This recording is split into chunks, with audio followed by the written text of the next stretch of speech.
Psychology କହିଥାଏ ସ୍ତ୍ରୀକୁ ପେଲିବା ପୂର୍ବରୁ କ୍ଷୀରରେ ଏହି 3ଟି ଜିନିଷ ମିଶାଇ ପିଇ ଦିଅନ୍ତୁ।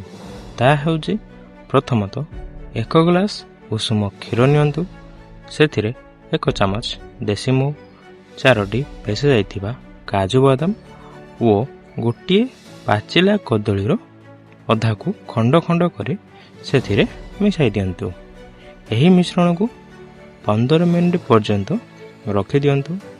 ତାପରେ ଗୋଟେ ଚାମଚରେ ବାହାର କରି ସେ ମିଶ୍ରଣକୁ ଖାଆନ୍ତୁ ଓ ପରେ ସେ କ୍ଷୀରକୁ ପିଇ ଦିଅନ୍ତୁ। ଏହାକୁ ବିଛଣାକୁ ଯିବାର 30 ମିନିଟ୍ ପୂର୍ବରୁ କରନ୍ତୁ, ଆଉ ଦେଖନ୍ତୁ ଏହାର କମାଲ। ସାଇକୋଲୋଜି କହିଥାଏ ଯେଉଁ ପୁରୁଷ ଶାରୀରିକ ସମ୍ପର୍କ ବନାଇବା ସମୟରେ ସ୍ତ୍ରୀଙ୍କ ପୂର୍ବରୁ ବାଣ୍ଡରୁ ପାଣି ବାହାରି ଯାଇଥାଏ, ତେବେ ସେମାନେ ସ୍ତ୍ରୀଙ୍କ ନଜରରେ ତଳକୁ ଖସି ଯାଇଥାନ୍ତି। କିନ୍ତୁ ସଚ୍ଚା ପ୍ରେମ କରୁଥିବା ସ୍ତ୍ରୀ ଏହି ସବୁକୁ ଧ୍ୟାନ ଦେଇନଥାନ୍ତି ଓ ତାଙ୍କୁ ସମ୍ମାନ ଭରା ନଜରରେ ଦେଖିଥାନ୍ତି।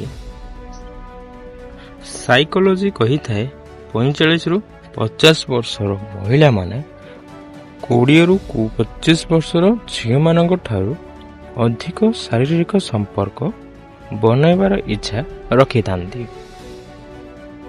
ସାଇକୋଲୋଜି କହିଥାଏ ମୋଟି ମହିଳାଙ୍କ ସହିତ ଶାରୀରିକ ସମ୍ପର୍କ ବନାଇବା ଦ୍ୱାରା ପୁରୁଷର ଗୁପ୍ତାଙ୍ଗ ଜଲ୍ଦି ଶକ୍ତ ହୋଇ ଯାଇଥାଏ।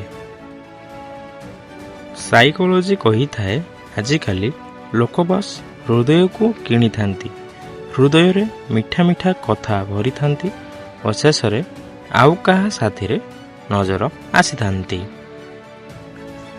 ସାଇକୋଲୋଜି କହିଥାଏ ମହିଳାଙ୍କ ଭିତରେ 2ରୁ 3 ଇଞ୍ଚ ପର୍ଯ୍ୟନ୍ତ ଏରିଆ ସବୁଠାରୁ ଅଧିକ ସମ୍ବେଦନଶୀଳ ହୋଇଥାଏ। ଏଣୁ ପୁରୁଷର ଗୁପ୍ତାଙ୍ଗ ଲମ୍ବା ଅପେକ୍ଷା ମୋଟା ହେବା ବହୁତ ଜରୁରୀ ଅଟେ, କାରଣ ଆପଣଙ୍କ ଗୁପ୍ତାଙ୍ଗ ଯେତେ ଅଧିକ ମୋଟା ହେବ ତାହା କରିବା ସମୟରେ ଅଧିକ ଘର୍ଷଣ ଉତ୍ପନ୍ନ କରିବ, ଯାହାଦ୍ୱାରା ମହିଳା ସାଥୀକୁ ବହୁତ କମ୍ ସମୟ ମଧ୍ୟରେ ଯଥେଷ୍ଟ ସନ୍ତୁଷ୍ଟି ମିଳିପାରିବ। ଏଣୁ ନିଜ ଗୁପ୍ତାଙ୍ଗକୁ ମୋଟା କରିବା ପାଇଁ ନିୟମିତ ଭାବରେ କିଗଲ ଏକ୍ସରସାଇଜ କରନ୍ତୁ, ଭଲ ଆହାର ଗ୍ରହଣ କରନ୍ତୁ, ନିଶାଦ୍ରବ୍ୟ ଠାରୁ ଦୂରେଇ ରୁହନ୍ତୁ, ହସ୍ତମୈଥୁନ କରନ୍ତୁ ନାହିଁ ଓ ପ୍ରତିଦିନ 2 ଥର ଲବଙ୍ଗ ତେଲ ସହିତ ହାଲକା ନଡ଼ିଆ ତେଲ ମିଶାଇ ନିଜ ଗୁପ୍ତାଙ୍ଗକୁ ମାଲିସ କରନ୍ତୁ।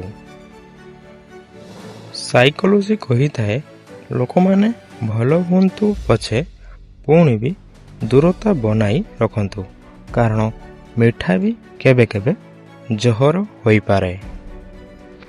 ସାଇକୋଲୋଜି କହିଥାଏ ପ୍ରଶଂସା ଆପଣଙ୍କ ଦିନ ବନାଇଥାଏ, କିନ୍ତୁ ନିନ୍ଦା ଆପଣଙ୍କ ଜୀବନ।